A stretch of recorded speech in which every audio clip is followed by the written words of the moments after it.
Hey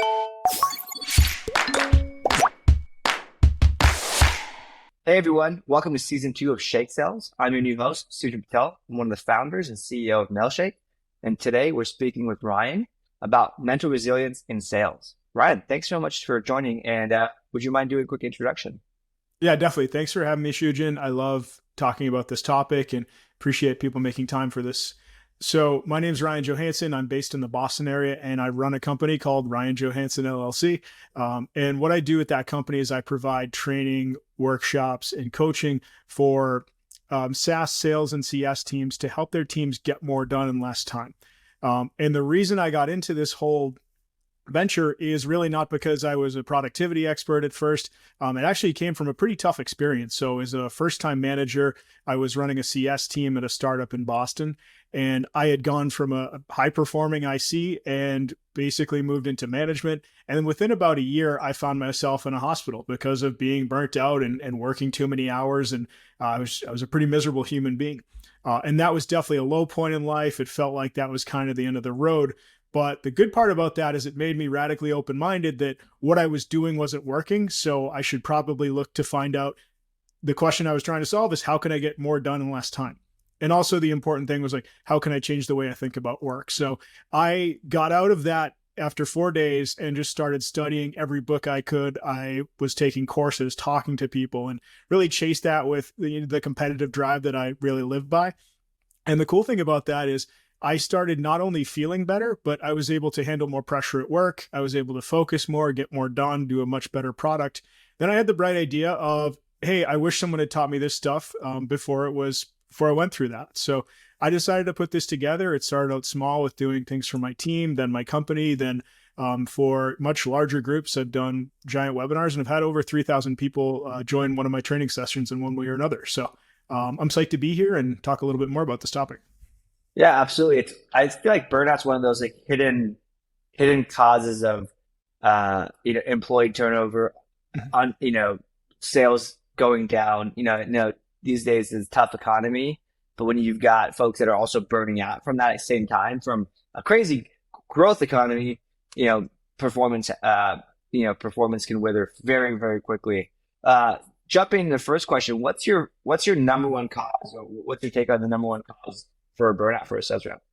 Yeah, so that's a big, complex, hairy answer. So I think it depends on the person, which is the worst answer to give. But I'll give you my take on it. And I think one thing that's really exacerbating it, and that comes down to context switching and this way where we're all wired in 24/7 and feel like we have to be available all the time. So I think that constant connectedness has done a few disservices for us. So as either sales reps or being a CSM, if you're constantly tied in, you're going to be context switching all the time. So it makes it really hard to focus. You're checking your email all the time. It makes it harder to unplug.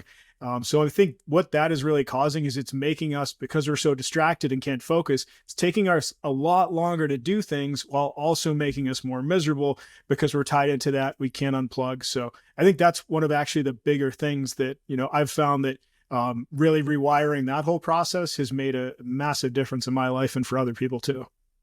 Nice. So, I guess what's with the lack of people can't unplug?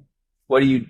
Where's that line of I'm 9 to 5 only and I'm done, or how do you balance, or how do you help people find that balance? Yeah, exactly. So it's different for everyone, and I think everyone's heard, oh, you should unplug more, or all these kind of hacks where you can get more done. But I think a lot of it comes down to your mindset and those beliefs and those stories that you tell yourself. So, I'm not a good worker if I'm not available all the time. So one of the things that has been really helpful is helping people with those belief systems.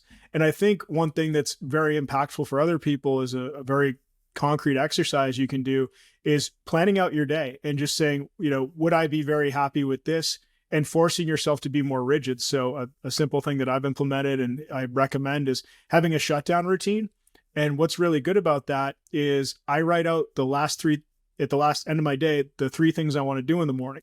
So that gives me a little bit of space between work and, the rest of my life. And then the next day, instead of hopping on email, I get those three things done, I'm in a more positive mood, and then I can move on to the rest of the day. Even if it goes to hell, I have something to show for it. So I think just Love making it. that small move can make a huge difference.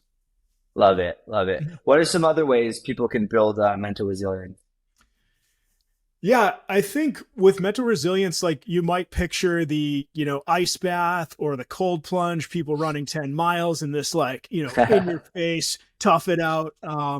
Which I guess, that has its own part, but that's not how I think about it. But like mental resilience at its core is, building the coping skills to be able to deal with the challenges and pressures that we all face in life. So whether you're in sales or really any profession, it's so important to be able to handle negative thoughts. So one of the things that helped me a lot, and I actually incorporate into a lot of the stuff that I do, is just cognitive behavioral therapy. So that's just, and what I do with that is just the process of rewiring those stories in you and changing your negative thoughts. So asking yourself, a really good example is using data to really unravel some of those stories that you might be telling yourself. So every single sales rep has lost a deal or felt rejection. You might tell yourself, I'm a failure. The more helpful thing might be to say, I failed at this one thing. So like really getting good about how you talk to yourself. Another one that I think is paramount is being more in, not, in touch with your feelings, but, being able to identify and manage stress is very important to like understand, that stress isn't necessarily something that is good or bad. It's a bodily function, and it gets bad when you don't know how to manage it and work with it in a healthy way. So trying to avoid it actually is one of the worst things you can do. But, when to push yourself or when to take your foot off the gas, being able to really control that process, you'll get a lot more out of yourself rather than, trying to avoid it all the time or just never thinking about it. And the last I think is, can be very difficult for a lot of us but like really learning how to deal with failure in a more efficient way, or just be a little bit more comfortable with it. Because I remember earlier in my career, and we've lost deals, bad things have happened, but it's very important to like not view those failures as permanent and try and learn from them. But, not only be okay with it, but be able to get back and bounce back from it even quicker, because, all of us will lose a deal, but it makes a big difference if you go right back to filling your pipeline again, as opposed to feeling bad for yourself and feeling negative and falling into a slump. So I think that's another important thing you can do. Absolutely love it. I everything here you're saying is completely resonated with me. My first business, burnout, didn't realize it until deep into the burnout, and my only solution was get out. Right. Mm-hmm.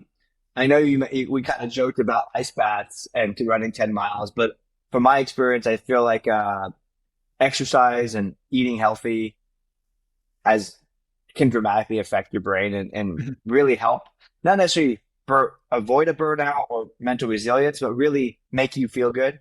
Um, counter the stresses in your day and Yeah. your ability to handle those stresses.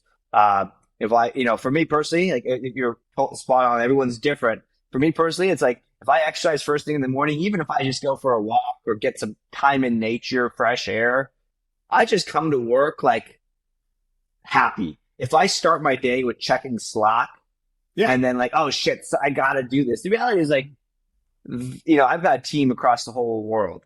That Slack message can wait 30 minutes, right? Like Absolutely. generally Yeah. speaking, unless something's on fire and then I get like, yeah, then it's like a different thing. But like Mhm. people oftentimes find this like urgency from connecting, um, and they think it's urgent, but it's because they just discovered it, right? If they're always connected, everything just seems super urgent, Exactly. you Yeah. know? Um, but anyways, so I just wanted to chime in with some, some personal pain, but let's talk about what sales leaders can do. So if you're a sales leader, what can you do to help kind of, I guess, listen or implement to help with your team and their mental resilience?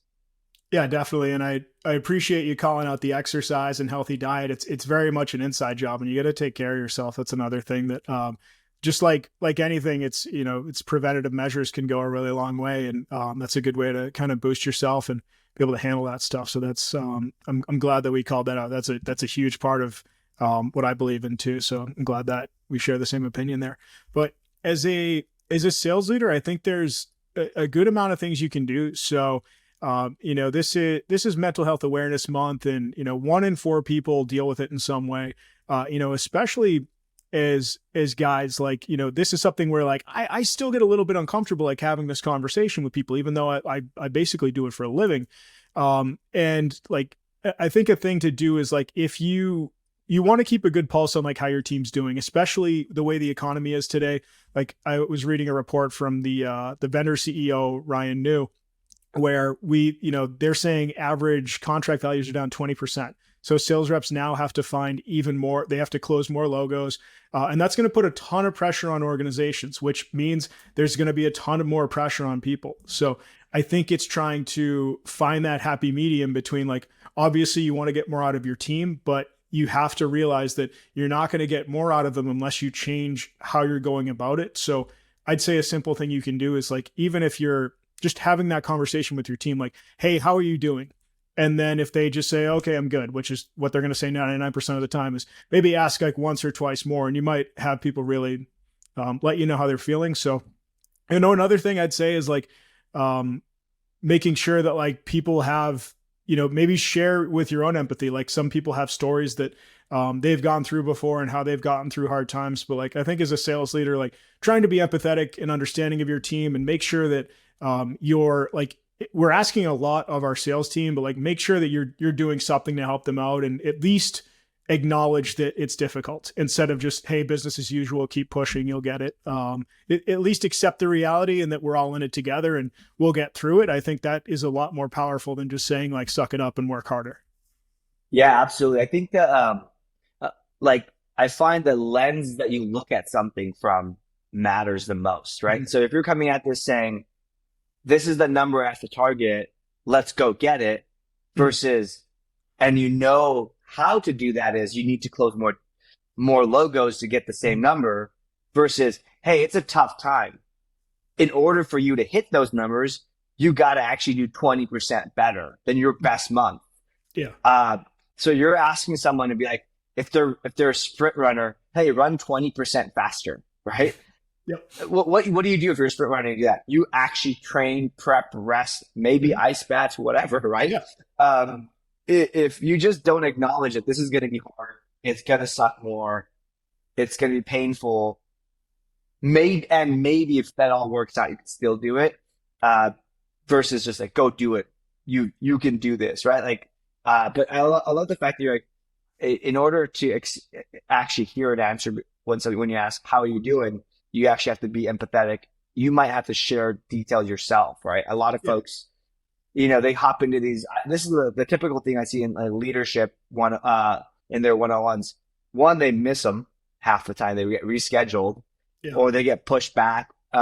Or it's like, I'm busy. Talk to me in 15 minutes about a bunch of stuff going on, and you don't have the like, how was your day? How are you feeling here? Like, because that is. You ask that question, you might be able to identify a problem 6 months before the burnout happens.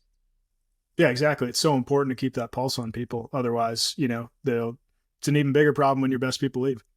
Yeah, absolutely. Well, Ryan, thank you so much for your time. Where can people follow or even join a webinar? Where are you at these days? Yeah, so I'll add in a link to my training page. So my website is ryanjohansen.me. On LinkedIn too, but if you're a sales leader trying to help your team, get in touch and we can put something together to help your team with some of these challenging things. Awesome. And if for everyone here listening, watching on LinkedIn, definitely follow Ryan. A lot of great knowledge bombs.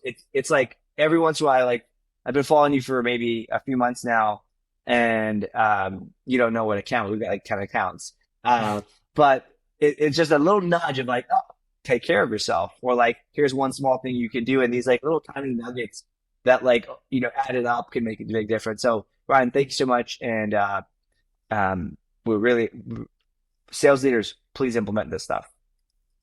Awesome. Thank you so much.